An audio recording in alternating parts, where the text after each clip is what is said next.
Bismillahirrahmanirrahim. Pembahasan kita kali ini adalah tujuan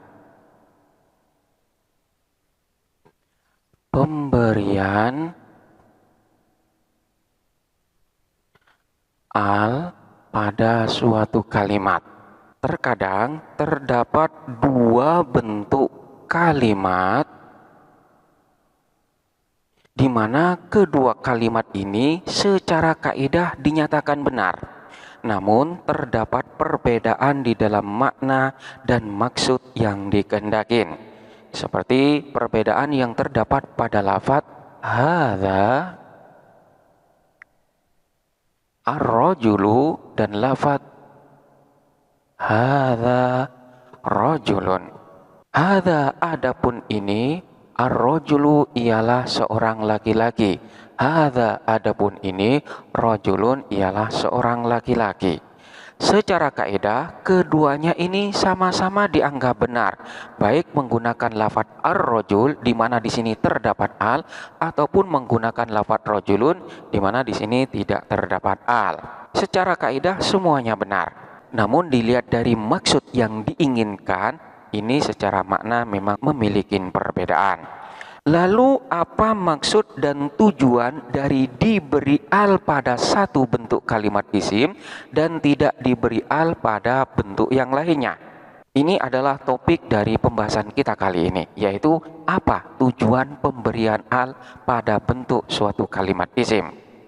Terdapat beberapa tujuan diberikannya al dalam satu bentuk dari kalimat isim. Di antaranya adalah yang pertama, tujuannya adalah untuk menentukan satu individu dari suatu jenis. Menentukan satu individu tertentu dari satu jenis. Seperti ketika kita mengatakan aqbala ar-rajulu. Aqbala telah datang atau telah menghadap. Ar-rajulu siapa seorang laki-laki. Laki-laki itu telah datang.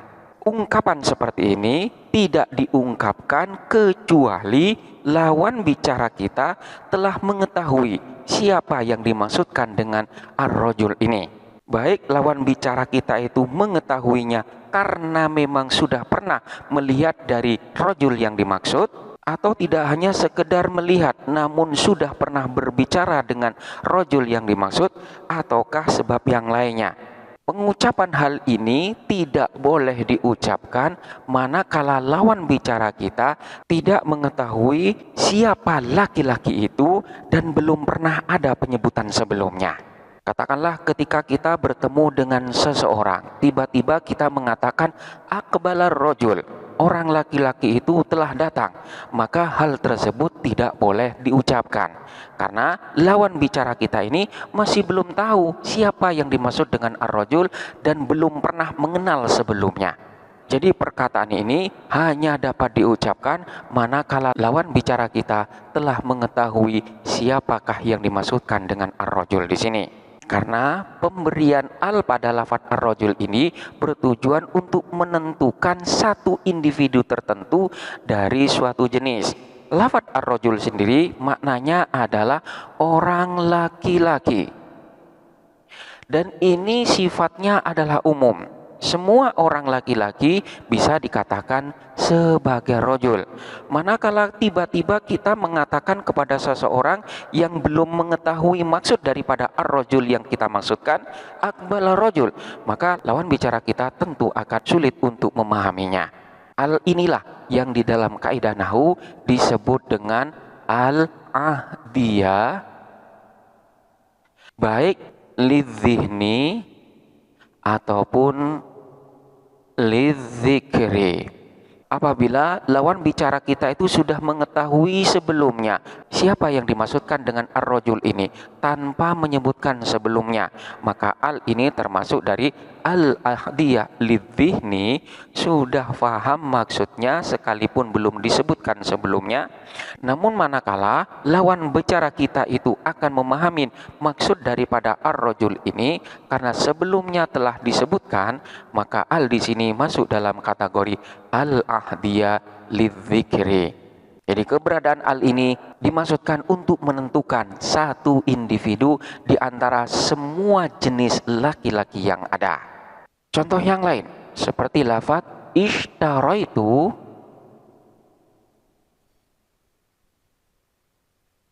al-kitaba. Ishtaraitu telah membeli siapa saya al-kitaba kepada kitab itu. Aku sudah membeli kitab itu. Manakala kita mengatakan kepada seseorang di mana seseorang itu tidak mengetahui maksud daripada Alkitab, maka kita tidak boleh mengucapkan hal ini. Hal ini dapat diucapkan manakala lawan bicara kita itu sudah mengetahui maksud daripada Alkitab yang kita ucapkan. Katakanlah sebelumnya terdapat suatu seminar, di mana seminar itu membahas suatu kitab. Kemudian kita mengatakan kepada lawan bicara kita, aku sudah memberi kitab itu. Maka lawan bicara ini akan memahami bahwa yang dimaksud dengan Alkitab itu adalah Alkitab yang sedang dibicarakan di dalam diskusi tersebut. Atau sebelumnya memang terdapat suatu kitab di mana kitab itu sudah diketahui oleh kalangan banyak. Orang-orang sedang membicarakan salah satu kitab atau buku yang sangat viral pada saat itu.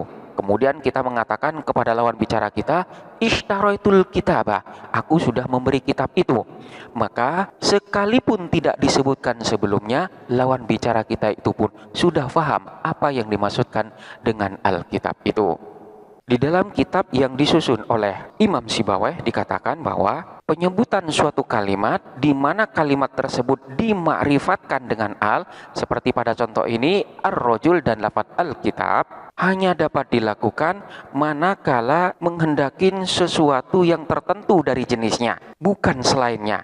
Karena manakala kita mengatakan aqbala rajulun dengan tanpa diberi al, maka yang dimaksud dengan rajul ini adalah seorang laki-laki dari sekian banyak jenis laki-laki, tanpa memberikan penentuan siapakah orang laki-laki tertentu yang dikenal oleh lawan bicara kita. Namun manakala diberi penambahan al, aqbala ar-rajulu, maka yang dimaksudkan di sini adalah orang laki-laki yang telah dikenal oleh lawan bicara kita. Sehingga dapat dikatakan dengan ar-rajulu kada wa kada. Ar-rajulu adapun orang laki-laki itu kada wa kada, begini dan begini. Tanpa menyebutkan siapa nama daripada rajul itu, orang pun dapat memahami siapakah yang dimaksudkan. Sehingga lawan bicara kita itu dapat membayangkan siapa yang dimaksudkan dengan ar-rajul tersebut. Jadi ini yang pertama, tujuannya adalah untuk menentukan satu individu dari suatu jenis. Kemudian tujuan yang kedua adalah menjelaskan jenis. Menjelaskan jenis sesuatu. Jadi pemberian al dalam satu kalimat ada kalanya bertujuan untuk menjelaskan jenis dari kalimat tersebut. Contohnya seperti lafaz al-fahdu asra'u minadh-dhi'bi. Al-fahdu adapun macan kumbang itu asra'u ialah lebih cepat larinya minadh-dhi'bi dari serigala. Macan kumbang lebih cepat larinya daripada serigala. Kita perhatikan lafaz al-fahdu dan lafaz adz-dhi'bu. Kedua lafaz ini sama-sama diberi al, dan pemberian al di sini dimaksudkan adalah untuk menjelaskan jenis. Jadi yang dimaksudkan di dalam kedua lafaz ini bukan macan kumbang tertentu dari segala macam jenis macan kumbang. Begitu juga dengan lafaz adz-dhi'bu, yang dimaksudkan di sini bukan untuk menyebutkan satu serigala tertentu dari segala macam jenis serigala, melainkan yang dimaksudkan di sini adalah perbandingan di antara dua macam jenis. Sehingga bukan berarti setiap individu dari macan kumbang itu lebih cepat daripada serigala. Karena bisa jadi di antara berbagai macam jenis daripada serigala ini terdapat satu macam yang lebih cepat larinya daripada macan kumbang. Jadi pemberian al yang ada pada satu kalimat itu terkadang untuk menjelaskan jenis daripada sesuatu tersebut, bukan untuk menentukan satu individu dari kalimat tersebut. Tidak bisa kita katakan bahwa macan kumbang itu lebih cepat daripada serigala itu. Karena pernyataan ini akan memberikan penentuan terhadap satu individu dari jenis sesuatu. Melainkan makna yang tepat adalah jenis hewan yang berupa macan kumbang secara umum larinya lebih cepat daripada jenis hewan yang berupa serigala. Hal yang dimaksudkan untuk menjelaskan jenis ini yang masuk dalam kategori al-jinsiyah. Ini yang kedua. Kemudian yang ketiga, diberinya al pada satu kalimat isim dimaksudkan untuk mencakup seluruh individu atau satuan individu dari suatu jenis. Jadi pemberian al pada suatu kalimat isim dimaksudkan untuk mencakup seluruh satuan individu dari suatu jenis. Seperti yang terdapat di dalam firman Allah. Wa khuliqa al-insanu dha'ifan. Wa khuliqa dan diciptakan al-insanu siapa seluruh atau segala macam jenis dari manusia dha'ifan padahal dalam keadaan lemah. Di sini terdapat lafadz yang diberi al dan maksud daripada pemberian al dalam kalimat ini dimaksudkan untuk mencakup segala macam jenis dan segala macam sifat dari al-insan. Di mana al-insan itu ada yang berjenis laki-laki dan ada yang berjenis perempuan. Segala macam jenis laki-laki ataupun perempuan yang masuk dalam kategori al-insan itu diciptakan dalam keadaan dhaifan, dalam keadaan lemah. Jadi di sini mencakup seluruhnya, sehingga al di sini masuk dalam kategori al-istighraqil jinsi, untuk mencakup segala macam jenis dari sesuatu. Ini yang ketiga. Kemudian yang keempat adalah pemberian al pada suatu kalimat isim dimaksudkan untuk menunjuk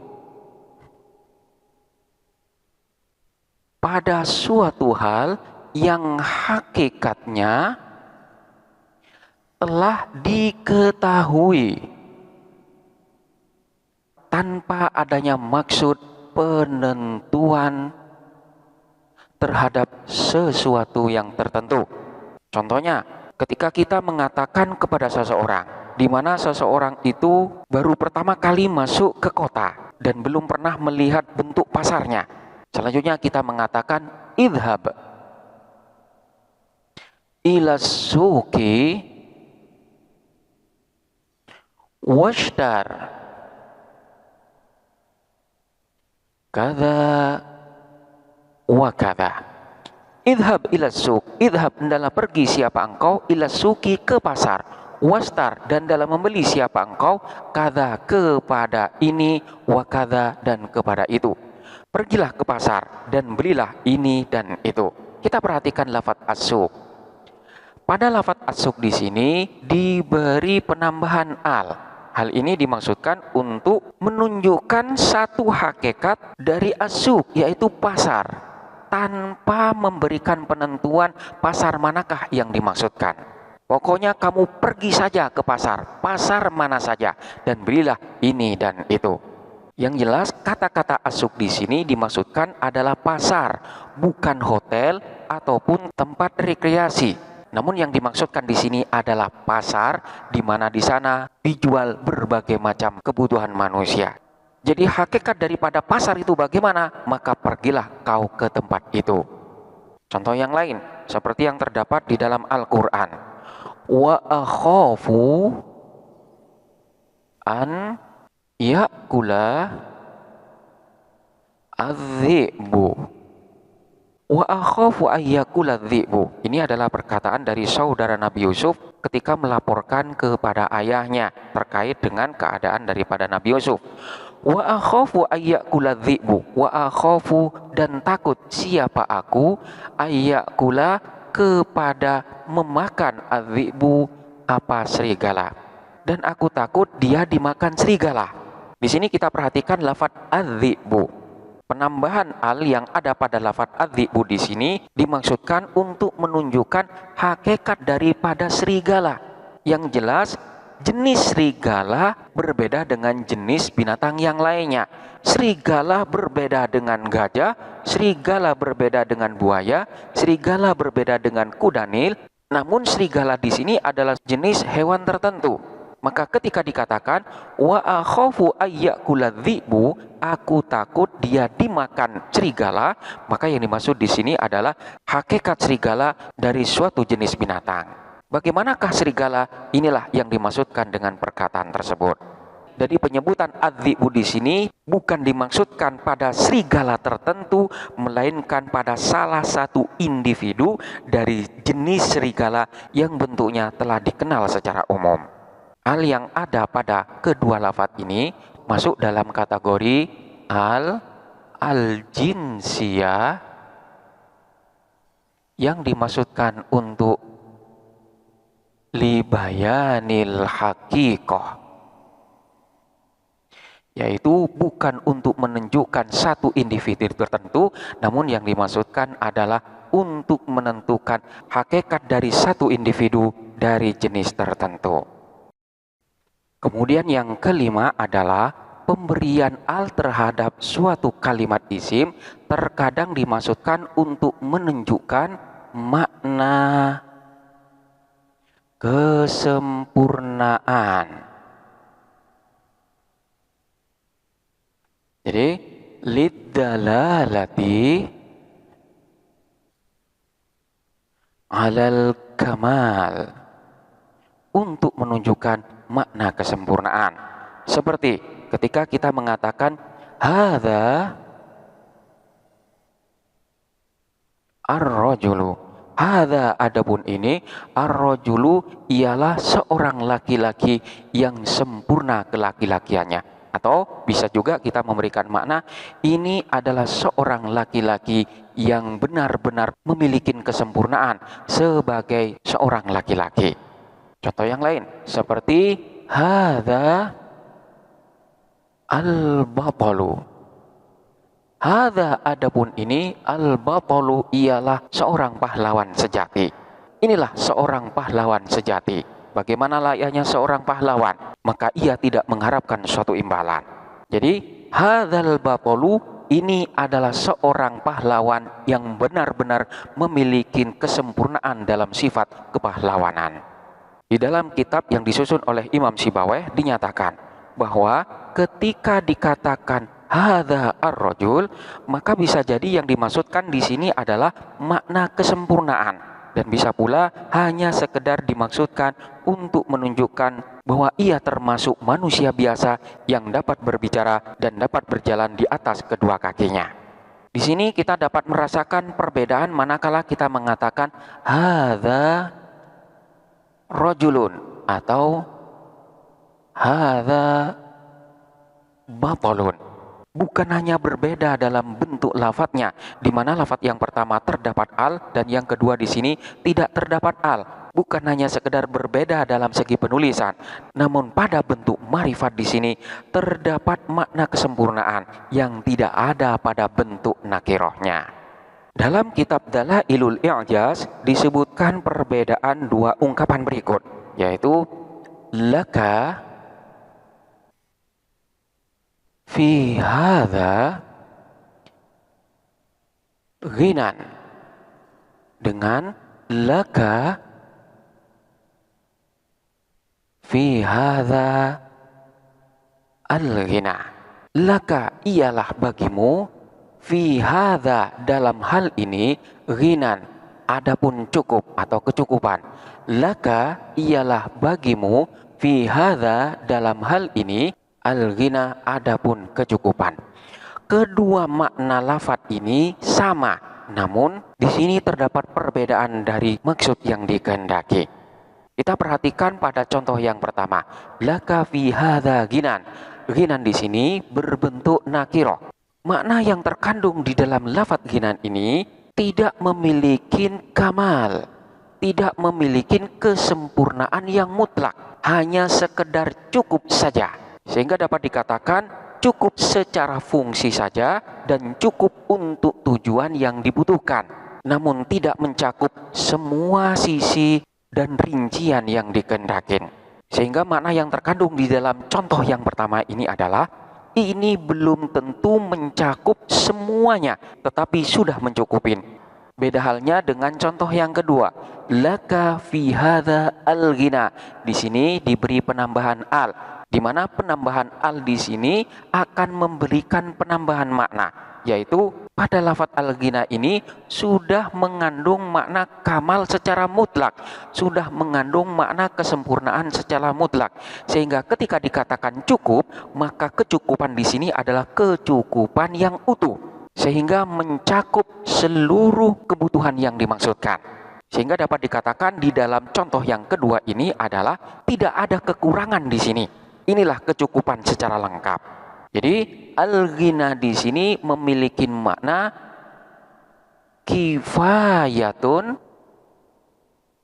ma'al kamal, kecukupan yang disertai dengan kesempurnaan.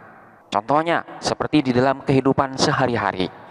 Ketika kita memiliki suatu kendaraan, di mana pada kendaraan itu terdapat sesuatu yang rusak, maka kita bawa kendaraan tersebut ke dalam bengkel untuk diservis atau untuk diperbaiki kerusakannya.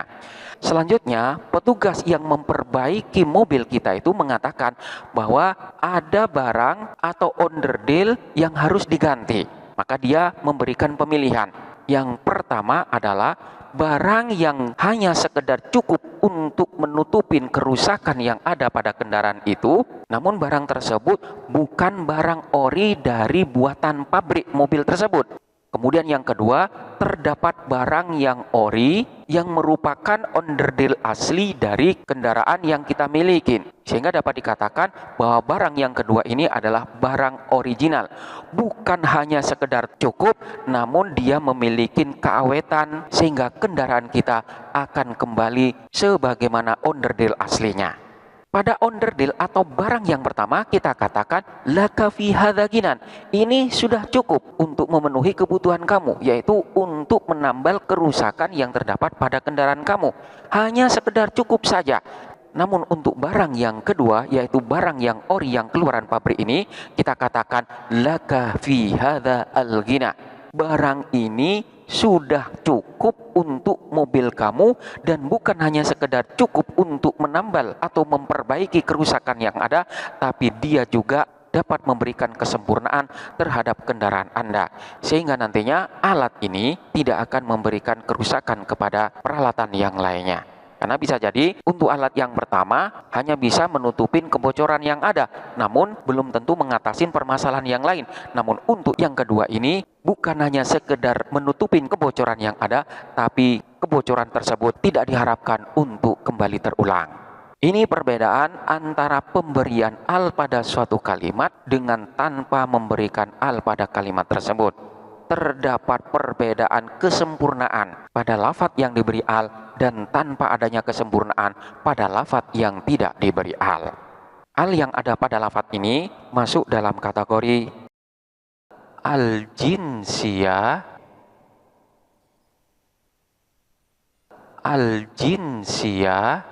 libayanil kamal. Al yang mencakup terhadap segala macam jenis dan berfungsi untuk memberikan makna kesempurnaan. Kemudian yang ketujuh, pemberian al pada suatu kalimat dimaksudkan untuk menjelaskan sesuatu yang sebelumnya belum jelas bagi lawan bicara. Contohnya, kita hanya mendengar sesuatu namun belum pernah melihat secara nyata. Kemudian ada seseorang yang membawakan sesuatu yang sering kali kita dengar tersebut di hadapan kita. Contoh di dalam bahasa Arab, ada orang yang sering kali mendengar kata-kata ad-duldul. Ad-duldul. Ad-duldul di sini adalah nama keledai dari hasil perkawinan silang. Ad-duldul. Seseorang tersebut sering kali mendengarnya, tapi belum pernah melihat nyata di hadapannya. Kemudian kita membawakan ad-duldul di sini di hadapannya, sehingga dia menjadi lebih paham dan lebih jelas bahwa yang dimaksudkan dengan ad-duldul itu adalah hewan yang ada di hadapan kita ini. Maka pada saat itu kita memberi al pada lafaz ad-duldul tersebut, sehingga bisa kita katakan hadza huwa ad-duldul. Hadza adapun ini, huwa dia, ad-duldul ialah ad-duldul, yaitu hewan keledai hasil persilangan. Inilah ad-duldul itu. Maka pada lafaz ad-duldul, pemberian al ini dimaksudkan untuk menjelaskan sesuatu yang sebelumnya belum jelas bagi lawan bicara kita. Contohnya lagi, seperti seseorang seringkali mendengar kata mutiara, namun belum pernah melihat seperti apa mutiara itu. Mutiara ini di dalam bahasa Arab disebut dengan almasu. Almasu, mutiara. Kemudian kita membawakan almasu itu, yaitu mutiara, di hadapan orang tersebut. Maka kita pun akan mengatakan hadza huwa almasu. Inilah yang disebut dengan mutiara itu. Jadi mutiara itu seperti ini, seperti yang ada di hadapan kamu. Pemberian al yang ada pada lafaz almas di sini dimaksudkan untuk memberikan penjelasan terhadap lawan kita yang masih belum jelas sebelumnya. Inilah beberapa tujuan pemberian al pada suatu kalimat. Seringkali kita melihat suatu kalimat di mana kalimat tersebut terkadang ditulis dengan tanpa adanya al, namun dalam tempat yang lain dia diberi al, padahal kalimat tersebut adalah kalimat yang sama. Maka penulisan dari kalimat yang tanpa al dengan diberi al itu bukan tanpa tujuan, melainkan di sana terdapat tujuan-tujuan tertentu untuk memberikan makna yang dimaksudkan. Sehingga dalam hal ini memerlukan ketelitian untuk mendapatkan makna yang dimaksudkan. Contohnya, seperti yang terdapat di dalam Al-Quran. Lafadznya sama, namun maksudnya berbeda.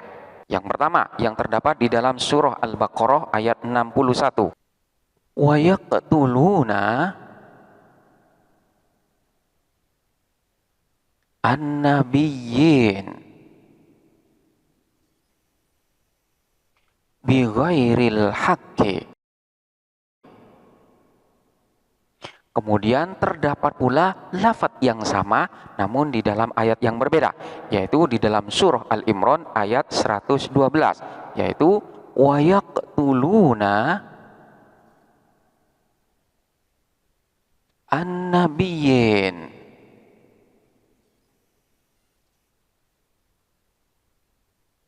bi ghairi haqqin. Sini kita perhatikan lafaz al-haqqi dan bi ghairi haqqin. Pada ayat yang pertama, lafaz haqqun ini diberi penambahan al, namun pada ayat yang lain lafaz haqqun itu tanpa diberi al. Perbedaan hal ini bukan tanpa adanya maksud, namun di sini jelas terdapat maksud yang tersembunyi. Kita perhatikan pada ayat yang pertama, yaitu pada surah Al-Baqarah ayat 61. Di sini terdapat al pada lafaz al-haqqu. Wa yaqtuluna, dan membunuh siapa mereka, an-nabiyina, kepada para nabi, bi ghairil haqqi, dengan tanpa adanya hak. Yang dimaksudkan di sini adalah menunjukkan bahwa mereka membunuh para nabi itu tanpa adanya alasan yang benar dan yang dikenal pada masa itu. Katakanlah pada masa itu seseorang diperbolehkan untuk membunuh manakala melakukan A, atau melakukan B atau melakukan C. Manakala melakukan hal ini, maka dia akan diperbolehkan untuk membunuh. Jadi ketika dikatakan bighairil haq, orang-orang tersebut membunuh para nabi dengan tanpa adanya alasan ini, alasan yang sudah ditentukan dan alasan yang sudah dikenal pada masa itu. Sementara pada ayat yang kedua, yaitu pada surah Ali Imran ini dikatakan bighairi haqqin wa yaqtuluna nabiyina bighairi haqqin, dan mereka membunuh para nabi itu bighairi haqqin, dengan tanpa hak. Maksudnya di sini adalah mereka membunuh para nabi itu dengan tanpa alasan apapun. Sehingga dengan demikian celaan atau siksaan yang diberikan kepada mereka itu lebih keras dan lebih dahsyat. Karena pembunuhan yang dilakukan di sini tanpa adanya alasan apapun. Sehingga dalam hal ini penggunaan bentuk nakiroh lebih kuat di dalam pencelaannya. Contoh yang lain, seperti yang terdapat di dalam surah Al-Imran, terdapat ayat famaniftaro